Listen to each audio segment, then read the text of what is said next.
Look at that face. That's what skin looks like. Anyway, this morning, Donald Trump accused China of violating their recently negotiated trade agreement, which we have. I guess they have a real deal, even though Scott Bessent has said that it's basically gone nowhere. I guess there's something if they're already violating it. So what is Trump actually accusing China of doing? And are they actually doing it? Let's see if we can sort it out, starting with US Trade Representative Jamieson Greer explaining the allegations on CNBC earlier today. When the United States imposed reciprocal tariffs on the world, right? This wasn't China specific. There were other countries that had higher tariff rates than China assigned to them. China was the only country to retaliate, remember that. And so the president was forced to retaliate to maintain the effectiveness of the tariff. Now when the Chinese, let me get to that. When the Chinese retaliated, it wasn't just with the tariff, they put in place countermeasures where they put certain US companies on blacklists. They restricted the flow of rare earth magnets to us and other countries in the world. And so when they agreed in Geneva to remove their tariff and their countermeasures, they removed the tariff like we did, but some of the countermeasures they've slowed on. If you read the news, you can see that Europe, Japan, United States, elsewhere, we haven't seen the flow of some of those critical minerals as they were supposed to be doing. Okay, so that's sort of an explanation. Heavy dose of propaganda too. I mean, our tariffs are reciprocal. Even if we're not reciprocating for tariffs against us, ours are reciprocal. They're retaliating with tariffs, and then we're forced to retaliate. We are always good and moral. We deserve a big hug, I think, as a country. They're bad people though, they're villains. So anyway, look, some of that is true, I guess. They did ice out certain industries. We've also done that exact same thing. That's kind of how trade works, even in sane times. We're not in those, but we can still sort of remembering them. China, by the way, says as an example of that we've paused sales of semiconductors and chip technologies to China. The flow of things, like that guy was saying, it's not minerals, it's semiconductors, but those are important too. And so in that area earlier this week, chip software makers, including Synopsys and Cadence Design Systems, said they had received letters from the US Commerce Department telling them to stop selling to China or to reciprocally not sell. Our hand was, my arm, you're twisting it. Yeah. So we're bad, but if they do it, it's much worse. And so that's a representative explaining it. Let's go to the president. He's a genius, obviously, and a very, very honest and direct man. He says, 2 weeks ago, China was in grave economic danger. The very high capital T tariffs I set made it virtually impossible for China to trade into the United States marketplace, which is by far #1 in the capital W world. We went in effect cold turkey with China, and it was devastating for them. Many factories closed, and there was, to put it mildly, civil unrest. I saw what was happening and didn't like it. For them, not for us. There was nothing bad here. He's not spooked. He's not a chicken, shut up about tacos. He's not scared at all. They're falling apart, their economy, military, society, everything. I made a fast deal with China in order to save them from what I thought was gonna be a very bad situation, and I didn't wanna see that happen. Because of this deal, everything quickly stabilized and China got back to business as usual. Everybody was happy, that is the good news. You all knew about that, how everything had gotten back to normal, and you didn't have to feel like sick to your stomach all the time about every bit of news coming out, and your retirement account wasn't totally effed. You remember that, how everything was good? Anyway, he says the bad news is that China, perhaps not surprising to some, has totally violated its agreement with US. Or us, I don't know. So much for being Mr. Nice Guy. We have to come up with a new nickname for him now? I'm just so used to calling him Mr. Nice Guy. Anyway, I didn't think they had a deal. Scott Bessent this morning said negotiations have gone nowhere with them, but I guess we had a deal. I know that he lowered the tariffs from 145% down to like 35% a while back. I guess that's the deal, and they sort of did the same. I don't know, Michael, what do you think? Well, I mean, I think that this is how he's playing us and playing these other countries, because it is a mission without a real plan. It is coming in and doing this. We're gonna penalize everybody. We're gonna be retributive with everybody. And that's not just on countries with tariffs, that's with people who did me wrong in other places. That's for people who went after me or my administration personally. So this is all retribution. This is going after and making a blanket sort of agenda item out of tariffs. But then this stuff happens, and he thinks it's all about, oh, I was trying to help this other country. They've never been happier in China, right? I mean, we know that's not the case. And we know that while Donald Trump thinks he's driving the train on tariffs and the world economy and the global economy, they're looking elsewhere. They're not engaging with America, and that's what has American businessmen, American business owners, small and otherwise, really upset with these tariffs, because the up and down nature, and you'll get to what happened in the stock market, but the up and down nature of this is very, very difficult on people trying to run a business. Yeah, it was.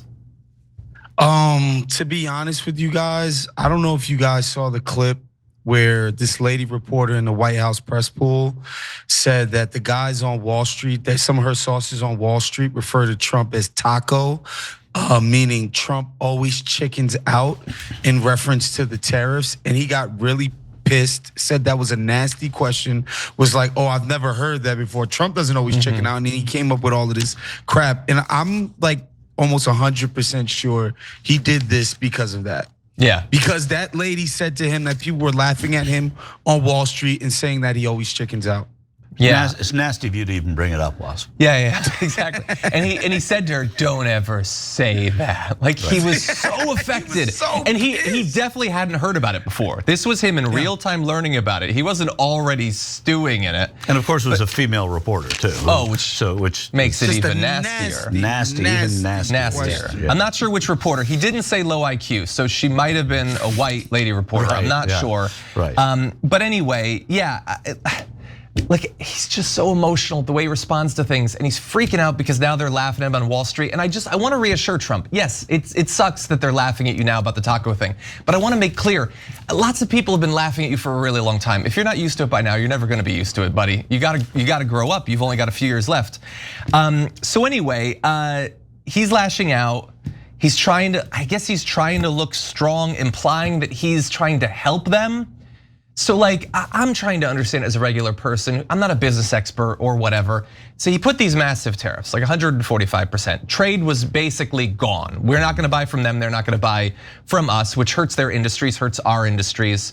And he does this because he has never and will never understand what a trade deficit actually represents. He thinks that rather than it being sort of a one way to look at trade between two parties, he thinks if it's negative, that's robbery, which that doesn't always make sense. Like, me and my local bakery have a negative trade deficit. They never buy anything from me, but I'm not getting ripped off. I'm getting heavier, but I'm not getting ripped off. And so he just doesn't understand that. So in his mind, if he grinds trade in both directions to a halt, it's 0 and 0, no negative trade deficit, that's a good thing. Not at all. That's not a good thing at all. And he now implies that things are better than I guess they were when it was 145. But I'm less concerned with that and more concerned with, well, what about compared to 6 months ago? Because the tariffs are still way, way higher. And so sure, the trade may not be non-existent, but prices are gonna be higher for consumers for a wide array of different products that we buy. And our companies are going to sell less to them. And we both have added non-tariff barriers to trade as well. And so everybody on both sides is still worse off than they were. And I guess the only thing he seems to care about, the only thing riding on all this that he cares about is his perception of national strength in some sort of abstract, ill-informed way. And so I don't see how this is to the benefit of the American people. And very briefly, when he posted this, the stock market dipped. Now that's happened a lot. I don't know why everyone freaks out because it went back up. Again, it's gone down, it's gone back up. Things are generally still worse than they were at the beginning of this year, but things vacillate or whatever. And so to that end, he wants to focus on good news. And so I think we have a short clip from the press briefing that he did with Elon Musk for some reason. Take a look. I think what I'll do, if you don't mind, numbers have just come out which are rather extraordinary, and I thought I'd play a tape of one of the people who I've respected over the years, from Joe Kiernan and Rick Santelli. This just came out, and we'll just play that for a second. Personal income is up 0.8%. That is almost triple the expectations. Yeah, I'll tell you. The The income numbers, really, for the first 4 months of the year, they're stellar. They're really stellar. I've been watching these numbers a long time. I don't think I've ever seen the trade deficit cut in half in 1 month. Not bad. Right? Not bad. Come on, guys.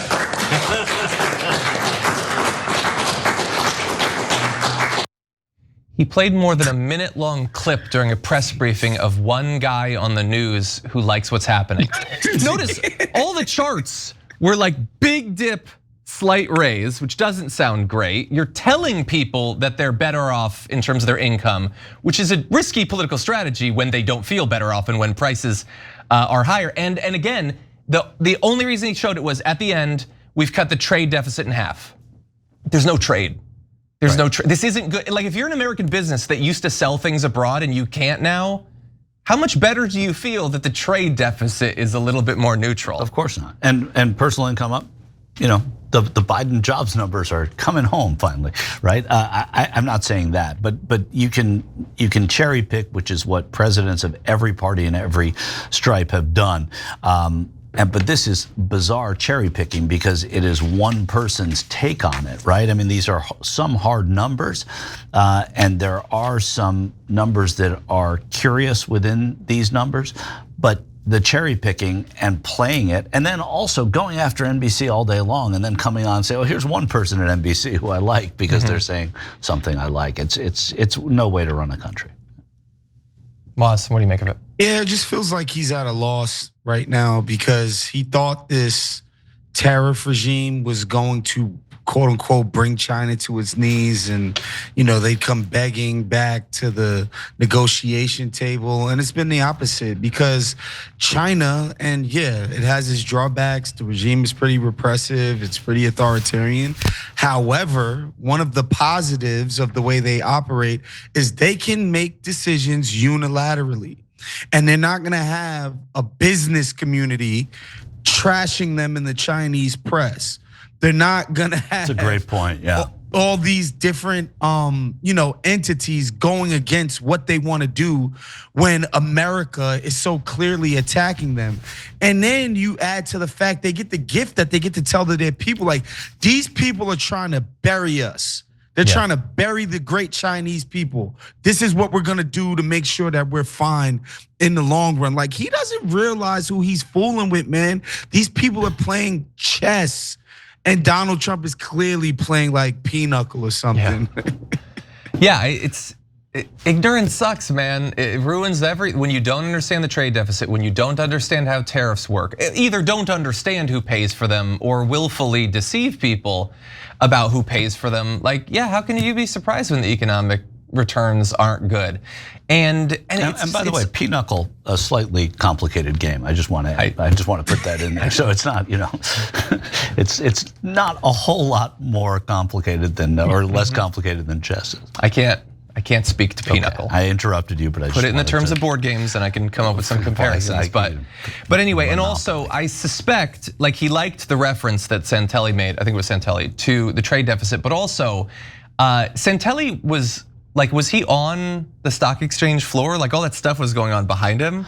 And I think that's their set. That's their set? Yeah, okay. Because it seemed to me like, is he just playing it because this is like a guy on Wall Street who's not actively laughing at him as a chicken right now? No, these are people, I mean, Joe Kernan and Rick Santelli are people that he's gone to, Maria Bartiromo on Fox. They're people that he goes to because they'll give the numbers that he wants to hear. And now, of course, they'll keep doing it because they get played in the Oval Office and name checked. So that's an important thing to these people. Yeah, and we'll see if it's important to a lot of Americans. I would say to our audience, if you're lucky enough to have a retirement account, give it a little check because he's really excited today. We'll see if regular people are. Every time you ring the bell below, an angel gets his wings. Totally not true, but it does keep you updated on our live shows.